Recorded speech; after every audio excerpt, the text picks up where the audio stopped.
Antes que todo, muchísimas gracias por la invitación a inaugurar esta Semana Teológico-Ecuménica. Yo tengo un año escaso aquí en el país, pero me han dicho que ya es un evento que tiene su historia y es de verdad algo muy importante y merece todo el respeto. Y ojalá que pueda continuar para fortalecer los lazos de amistad y de hermandad que nos unen entre todos los que reconocemos a Jesucristo, nuestro Señor. Entonces, hermanos y hermanas, si hay un tema sobre el cual, en especial los últimos sumos pontífices, han insistido mucho, es precisamente el del ecumenismo. Urge que la humanidad pueda ver a la Iglesia de Jesucristo, fundada sobre la roca de Pedro, unida en una sola fe, esperanza y caridad. Signos como el amor fraterno, el espíritu de caridad, el deseo de poner en evidencia ante todo argumento o tema lo que nos es común, antes de insistir en lo que nos divide, es el preámbulo necesario para vislumbrar la realidad de aquella súplica conmovedora de Jesús, contenida en Juan 17. Padre Santo, cuida en tu nombre a los que me has dado, para que sean uno como nosotros. Santifícalos en la verdad, para que sean uno como nosotros somos uno. Yo en ellos y tú en mí, para que sean perfectamente uno y el mundo conozca que tú me has enviado. Por supuesto, el documento del Magisterio que presenta y define la doctrina católica sobre el tema del ecumenismo es y sigue siendo el decreto del Concilio Ecuménico Vaticano II Veritatis Redintegratio del 21 de noviembre del 1964. Pero, justo algunos meses antes, o sea, el 6 de agosto de aquel mismo año, el Santo Papa Pablo VI firmaba en pleno concilio la encíclica Ecclesiam Suam sobre el mandato de la Iglesia en el mundo contemporáneo, la que se llamará por antonomasia la encíclica del diálogo. El documento destinado a trazar el sendero sobre el cual los padres conciliares se han movido y el camino de la Iglesia postconciliar en busca del acercamiento de todos los hermanos que creen en el mismo Salvador, Jesucristo. Aquel santo pontífice, entre sus apuntes preparatorios de la encíclica Ecclesiam Suam, refiriéndose a todos los cristianos, llegó a escribir: ellos tienen que admitir y modificar algo. La Iglesia Católica tiene que admitir y modificar algo, no sobre la fe, que es única, no sobre el régimen de la caridad, que es único, sino sobre las formas prácticas e históricas de vivir y manifestar el cristianismo. Esto se encuentra en las notas para la encíclica sobre el diálogo en la revista Instituto Pablo VI, noticiario número 2 de mayo-septiembre del 1980. Aunque estas breves notas privadas no pertenecen formalmente al magisterio de la Iglesia, nos dejan entrever cuál era el ánimo profundamente reformador del Papa. Y de hecho, si bien con una formulación diferente, este mismo contenido ha pasado tanto a Ecclesiam Suam como a Veritatis Redintegratio. Son, sin embargo, los gestos que han hecho visible en este santo pontífice el deseo de la unidad. Quizás el más emblemático ha sido su encuentro con el patriarca Atenágoras durante el viaje a Tierra Santa, ya en el lejano 1969. Para quedarnos más cerca en el tiempo, no podemos olvidar los continuos llamamientos a la unidad de los papas Juan Pablo II y Benedicto XVI, que escuchamos fuertes y claros también hoy por boca del Papa Francisco. A este respecto, hay que recordar el encuentro histórico con el patriarca ruso ortodoxo Kirill en el aeropuerto de La Habana, en Cuba, en febrero de 2016.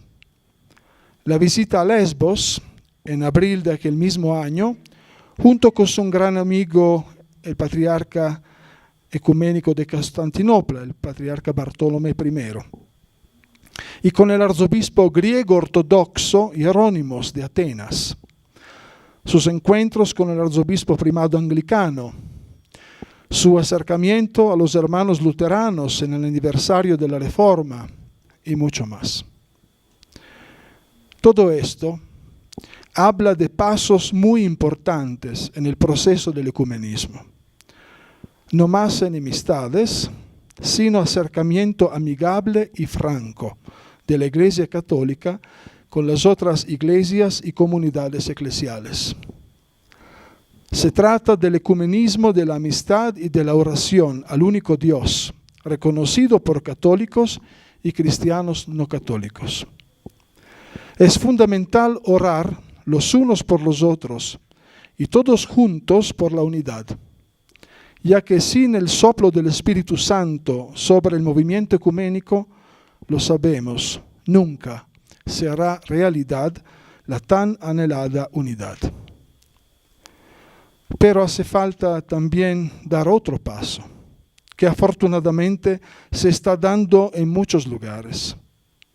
Un mayor trabajo pastoral en conjunto de la comunidad ecuménica a la luz del Evangelio, en la defensa de los derechos humanos, en especial de la justicia y la verdad, la solidaridad, el bien y la paz.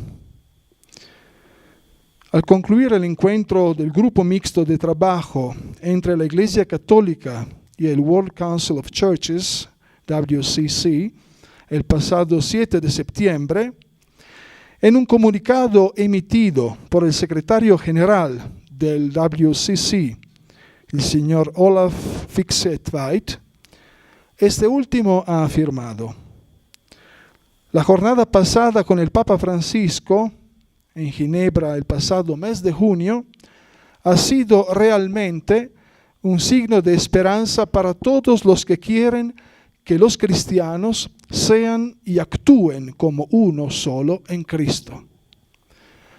No nos detendremos aquí. El grupo mixto de trabajo tiene ante sí una tarea importante, porque juntos podremos hacer mucho más por quienes nos necesitan y podremos mostrar cómo esto contribuye a una más grande unidad. Quede claro, sin embargo, que a la base de todo posible diálogo sobre aspectos aún por tratar a fondo relativos a la tradición, a la espiritualidad, a las leyes canónicas, al culto, está la claridad y la identidad con las cuales la Iglesia Católica debe manifestarse en un ministerio de comunión que tiene como fin último el amor en la verdad y en la humildad. No hay que tener miedo de un diálogo en cuyas bases está el amor por Cristo y por su Iglesia, sostenido en la verdad y que se manifiesta en la humildad de quien se sabe solo instrumento de Dios para la salvación del mundo. El Papa Francisco, con palabras sencillas, nos ha explicado el sentido más profundo del diálogo ecuménico, que es un medio para ponerse en camino con Jesús, no con mi Jesús contra tu Jesús, sino con nuestro Jesús. Esto lo dijo los participantes de la conferencia de los secretarios de Christian World Communions en el Vaticano el 12 de octubre de 2016. Interesante es detenernos a considerar un aspecto del ecumenismo evidenciado por nuestro amado Papa Francisco, el ecumenismo de la sangre, que el eminentísimo cardenal Kurt Koch, presidente del Pontificio Consejo para la Promoción de la Unidad de los Cristianos, recuerda así. No cree, dijo el Papa al cardenal Koch, no cree que los perseguidores de los cristianos tienen una mejor comprensión del ecumenismo que nosotros, porque ellos, los dictadores, saben que somos una cosa sola. En el texto de la Constitución Apostólica Episcopalis Communio sobre el Sínodo de los Obispos, del 15 del pasado mes de septiembre, el Papa trata también la dimensión ecuménica con estas palabras.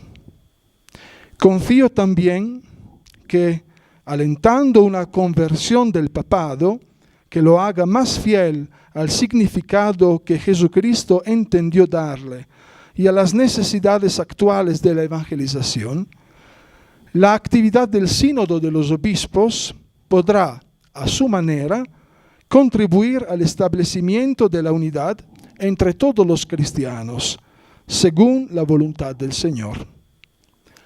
Haciendo así, continúa, el sínodo ayudará a la Iglesia Católica según el anhelo formulado hace unos años por Juan Pablo II, a encontrar una forma de ejercicio del primado, que, aún no renunciando de ninguna manera a lo esencial de su misión, se abra a una nueva situación. Esto en Episcopalis Communio, el número 10. Queridos hermanos y hermanas, es loable esta iniciativa de la Conferencia Episcopal Boliviana en el área de evangelización, sección ecumenismo, de propiciar estos encuentros, estas semanas teológico-ecuménicas, que bajo la inspiración del Espíritu Santo buscan un siempre mayor acercamiento con todos los hermanos cristianos para ir eliminando todo aquello que no es testimonio de unidad ante la sociedad, el propio país y el mundo entero. Es imprescindible que, por una parte, los teólogos sigan estudiando los temas controvertidos y que entre ellos se encuentren formulaciones comunes. Pero, por otra parte, es también imprescindible que todos nosotros tengamos presente los tres momentos del ecumenismo actual, tal como nos los presenta el Papa Francisco, con su testimonio y con su palabra. Primero, el ecumenismo de la cercanía fraterna y la oración. El ecumenismo sinodal, de hacer junto el bien. Y aquel otro que vamos viendo cumplirse en muchas partes del mundo, al que me he referido más arriba, o sea, el ecumenismo de la sangre, que a todas luces nos hace ver que quien odia al hermano por el hecho de amar y seguir a Jesús, no hace distinciones. La fe en el único Cristo es suficiente para subir a la cruz. Por eso, y con esto concluyo, el tema elegido para esta semana, o sea, ¿qué significa seguir a Jesús hoy?, pueda poner a cada uno de los aquí presentes en la necesidad de conocer y amar más al Señor Jesucristo y a desear caminar siempre más junto hacia Él, el único Señor de la historia y de la Iglesia. Madre María de la Iglesia nos acompañe y con su ternura maternal esté con nosotros, como lo estuvo en Pentecostés con los apóstoles. Oremos, amemos y anunciemos. Muchísimas gracias.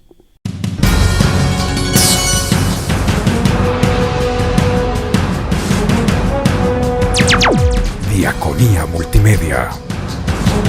Evangelización a través de los medios de comunicación.